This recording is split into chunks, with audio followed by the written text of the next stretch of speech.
জেলায় জেলায় সফর করছেন বৈষম্য বিরোধী ছাত্র আন্দোলনের সমন্বয়করা।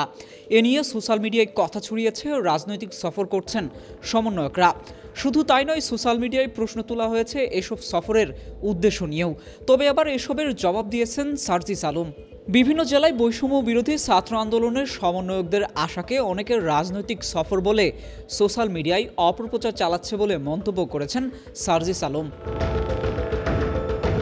28 সেপ্টেম্বর দুপুরে শরীয়তপুর শহরে একটি রেস্টুরেন্টে ছাত্র আন্দোলনের শহীদদের পরিবারের সদস্যদের সঙ্গে মতবিনিময় শেষে এমন মন্তব্য করেন তিনি।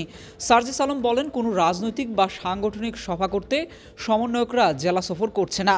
ছাত্র আন্দোলনের শহীদ পরিবারের কাছে দায়বদ্ধতার জায়গা থেকে জেলা সফর করছে বৈষম্য বিরোধী ছাত্র আন্দোলনের সমন্বয়করা।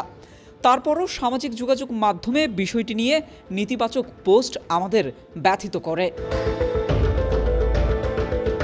এ সময় তিনি ছাত্র আন্দোলনের শহীদ প্রত্যেক পরিবারকে আর্থিক সহায়তার পাশাপাশি অন্তত একজনের জন্য কর্মসংস্থান তৈরি করতে সরকার এবং স্থানীয় প্রশাসনকে অনুরোধ করেন।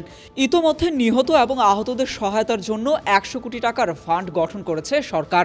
ধারাবাহিকভাবে আহত ও নিহত প্রত্যেক পরিবারকে এই ফান্ড থেকে সহায়তার আশ্বাস দেন সার্জিস আলম।